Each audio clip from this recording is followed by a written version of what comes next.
ইসলামী ব্যাংকগুলোতে বিরাজমান আতঙ্ক দূর করতে হবে। আমাদের সম্মানিত গ্রাহকবৃন্দ এখনও আতঙ্কিত, তারা তাদের অর্থ ফেরত পাবে কিনা সেই বিষয়ে তারা আস্থাহীনতায় ভুগছে এবং এখনও যারা গ্রাহক রয়েছেন তারা তাদের অর্থ উত্তোলন করে নিয়ে যাচ্ছেন। সেই কারণে আমাদের দাবি হলো ব্যাংকিং খাতে স্থিতিশীলতা আনয়নের লক্ষ্যে যে কোনো বিতর্কিত সিদ্ধান্ত গ্রহণ করা থেকে বাংলাদেশ ব্যাংক এবং সরকারকে বিরত থাকতে হবে। একই সাথে সামাজিক যোগাযোগ মাধ্যমে ইসলামী ব্যাংকগুলোর বিরুদ্ধে চলমান যে উদ্দেশ্য প্রণোদিত অপপ্রচার চলছে তা রোধ করতে হবে ও কার্যকর আইনি ব্যবস্থা গ্রহণ করতে হবে।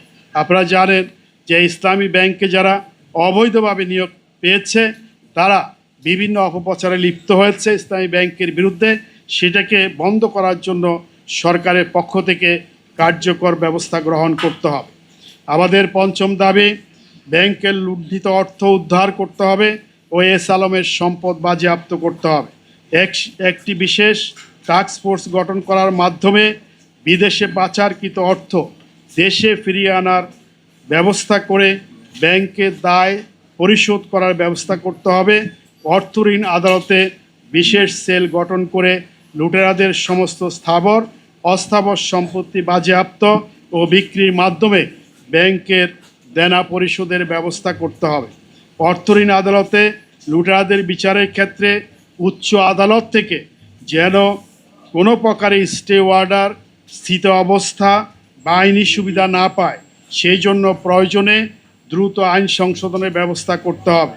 এখানে উল্লেখ করা যায় যে ইতিপূর্বে এই আদালত থেকেই এস আলমের ঋণের ব্যাপারে কোনো অনিয়ম তদন্ত করা যাবে না এই মর্মে রুল নিষেধ জারি করা হয়েছিল, যা আইনের পরিপন্থী, যা দেশের জন্য অত্যন্ত দুর্ভাগ্যজনক।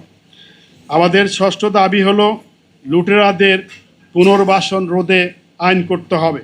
আপনারা জানেন যে ব্যাংক রেজুলেশন অ্যাক্ট সেখানে 18 ক ধারা সংযোজন করা হয়েছে এবং এই 18 ক ধারা সংযোজন করার মাধ্যমে যারা লুটেরা রয়েছে তাদেরকে পুনরায় ব্যাংকে পুনর্বাসনের যে ছদ্মবেশী সুযোগ রাখা হয়েছে তা অবিলম্বে বাতিল করতে হবে।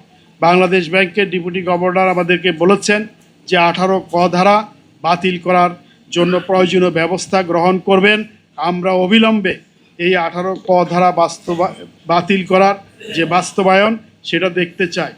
এর মাধ্যমে যাতে করে কোনো ব্যাংক লুটেরা ভিন্ন নামে অথবা প্রক্সি কোম্পানি দিয়ে পুনরায় ব্যাংক দখল করতে না পারে সেই জন্য লুটেরাদের চিহ্নিত লুটেরাদের সন্তান, তাদের স্ত্রী, সুবিধাভোগী এবং যে সমস্ত প্রক্সি অথবা শেল কোম্পানির মাধ্যমে বিভিন্ন ব্যাংকে পরিচালক নিয়োগ দিয়ে অর্থ লুটপাট করা হয়েছে তাদের সবাইকে ব্যাংকিং খাতের পরিচালক পর্ষদে আজীবনের জন্য অযোগ্য ঘোষণা করতে হবে।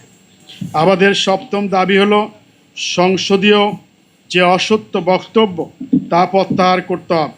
আপনারা জানেন যে জাতীয় সংসদে ইসলামী ব্যাংক সম্পর্কে স্বরাষ্ট্রমন্ত্রী সহ অন্যান্য মন্ত্রী মহোদয়গণ অসত্য বক্তব্য উপস্থাপন করেছেন, যেটা আমি একটু আগে উল্লেখ করেছি। গতকাল আইনমন্ত্রীও তিনি অসত্য বক্তব্য উপস্থাপন করেছেন। এর আগে স্বরাষ্ট্রমন্ত্রী এস আলমকে বৈধ মালিক হিসাবে সংসদে বক্তব্য উপস্থাপন করেছেন এবং ইসলামী ব্যাংকের বিভিন্ন প্রজেক্ট সম্পর্কে অসত্য বক্তব্য উপস্থাপন করে জাতিকে বিভ্রান্ত করেছেন এবং ডাকাত এস আলমের হাতে এই ব্যাংকটিকে পুনরায় তুলে দেওয়ার জন্য যে প্রচ্ছন্ন আভাস দিয়েছেন তা অনতিবিলম্বে প্রত্যাহার করতে হবে।